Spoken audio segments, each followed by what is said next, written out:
श्री राम, जय माता दी। दीपावली के बाद अलर्ट हो जाना, आपको चौकस रहना चाहिए अगर कुछ चीजें आपके साथ हो रही है। जैसे दीपावली की रात्रि आप पूजा कर रहे थे, पूजा करते हुए बहुत कुछ आपको महसूस हुआ कि आपको ऐसा लगा कि आपके घर में पायल की आवाज आई है।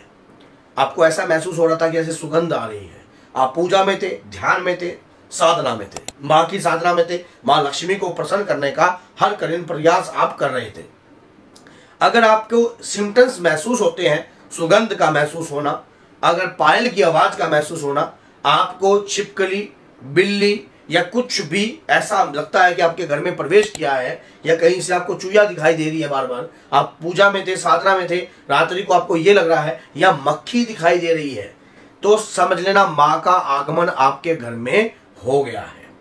अब ये संकेत कब हमें कैसे महसूस होते हैं और किसे हमें बताने चाहिए, किसे नहीं बताने चाहिए। अगर आप माँ के प्यारे चैनल से जुड़े हुए हो तो चैनल को सब्सक्राइब कर दीजिए अगर सब्सक्राइब नहीं किया, और वीडियो के एंड तक बने रहना, तभी पूर्ण जानकारी आप तक पहुंचेगी, फिर आप वीडियो को सही रूप से समझ पाओगे। तो अगर ये वीडियो आपको लगता है कि जन कल्याण के लिए कार्य करेगी तो 10 लोगों तक जरूर शेयर कीजिए अगर आप माँ के भक्त हो और अगर बाबा के भक्त हो। तो क्या होता है कि जब ऐसे संकेत जैसे कि पायल का बजना,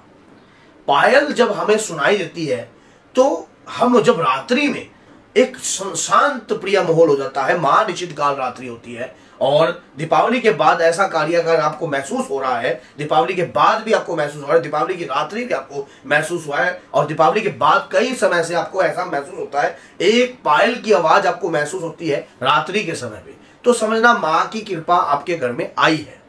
माँ की कृपा आई है। आपको आनंद महसूस होता है, जैसे कि अंदर से खुशी, आत्म शांति की खुशी,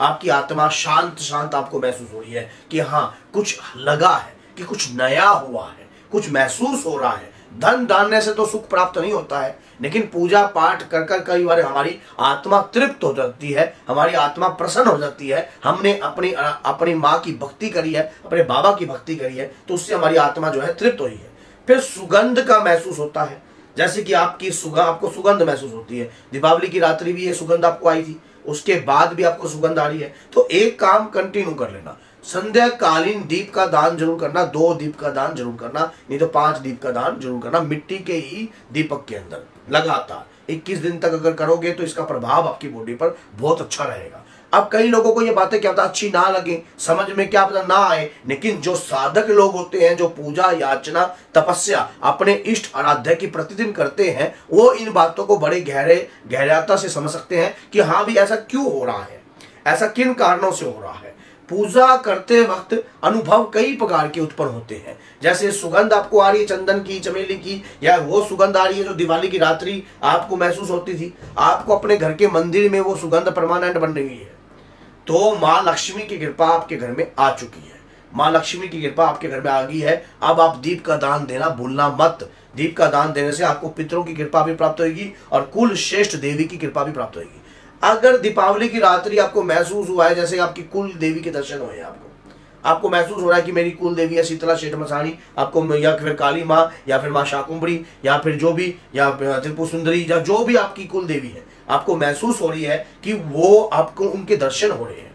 आप आंख बंद कर रहे थे दिवाली की रात्रि, आपने पूजा करी, तब भी अब भी आप मंदिर में बैठते हो, आपको वैसा महसूस होता है कि आपको मानो आपकी शक्ति के दर्शन होते हैं, आपकी कुल देवी के दर्शन होते हैं। आपको कुल देवी में अचानक मंदिर में बैठते बैठते आप पूजा करते करते करते करते आपको नींद आने लग जाती है,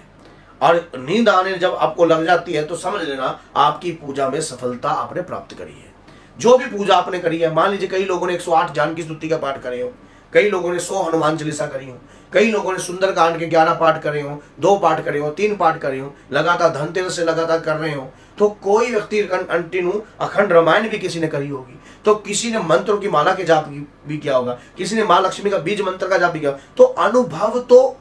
तो भक्तों को प्राप्त होते हैं। क्योंकि महानिशित काल रात्रि के अंदर जब माँ का आगमन होता है, माँ देखती है कि ये बच्चा रात्रि को लगा हुआ है और निरंतर इसने पूजा याचना करी है, भक्त के ऊपर कृपा का आशीर्वाद वो सदैव बनाती है। अगर ऐसी चीजें आपके साथ भी हो रही हैं, अगर ऐसी चीजें आपको भी प्राप्त हुई हैं, तो माँ आपसे प्रसन्न है, और ये अनुभव उन्हीं को प्राप्त होते हैं जिनकी आत्मा निर्मल होती है। जो प्रभु के प्रति जो है भक्ति पूजा पाठ कंटिन्यू रखता है, निरंतर रखता है, निरंतर माला जाप करता है, उसे तो अपने भिन्न भिन्न रूपों में देवी शक्ति दर्शन देती है, चाहे वो दर्शन किसी भी रूप में हो। और उन्हें दर्शन जब देती है तो उन दर्शनों से उन्हें सुख का लाभ भी उत्पन्न होता है। जीवन में कुछ बातें गोपनीय होती हैं, लेकिन उन्हें सही समय पर अगर किया जाए, सही समय पर अगर प्राप्त किया जाए, तो वो जो बातें हैं ना वो तेजस्वी हो जाती है। और जब हम जैसे मैंने ये बात बता रहा हूँ, अब जैसे कई लोगों को ये बात को नहीं पता कि दीपावली की रात्रि, अब कई बार कई लोगों को लगता है यार पता नहीं एक पायल सी की आवाज आती है क्या, चलो हो गया होगा कोई ऐसा। लेकिन अगर वीडियो उसके सामने आती तो वो तो समझेगा कि यार मेरे को हो है तो इसका मतलब माँ ने मुझे चुना है, माँ ने मुझे चुना है, यार मुझे एक सुगंध सी महसूस हो रही है, मेरे घर के मंदिर में सुगंध आ रही है। और ये अनुभव हर किसी से शेयर नहीं कर जाते। जैसे एक नॉर्मल व्यक्ति से आप ये अनुभव शेयर करोगे तो वो व्यक्ति आपको सोचेगा पागल हो गया है, क्यों ये प्रभु की भक्ति करते हैं, क्या करते हैं, पागल हो गए, बता ये हमें कुछ ना आ रहा है, इसे को पता है कहां से आ रहा है। वो व्यक्ति आपकी भावना को कैसे समझ सकता है। मान लीजिए कईयों की लेडीज ने की और पति ने सो रहा हो, और पति को अगर वो उठकर बताएगी तो पति, कई पति होते हैं वो समझ जाते हैं, अरे चल बावली होगी है। तो कई लोग इस चीज को नहीं समझते, क्यों, क्योंकि वो आध्यात्मिक नहीं है, वो स्पिरिचुअल, वो डिवाइन से नहीं जुड़े हुए। तो अभी क्या होता है कि जब आप भक्ति पूजा पाठ आप निरंतर करते हो, उसमें ऊर्जा का भाव तो होता है। मान लीजिए आपने रात्रि को मंत्र के जाप करें, माँ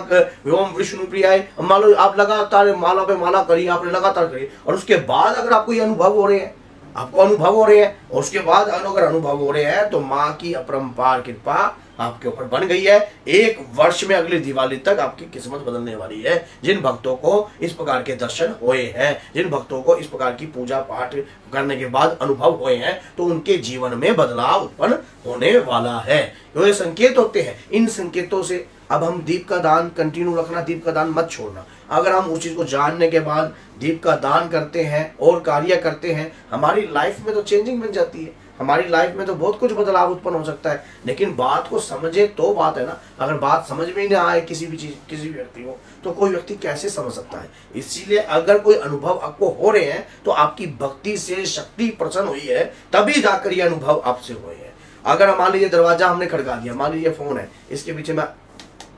मैंने खड़काया तो आवाज उत्पन्न हुई,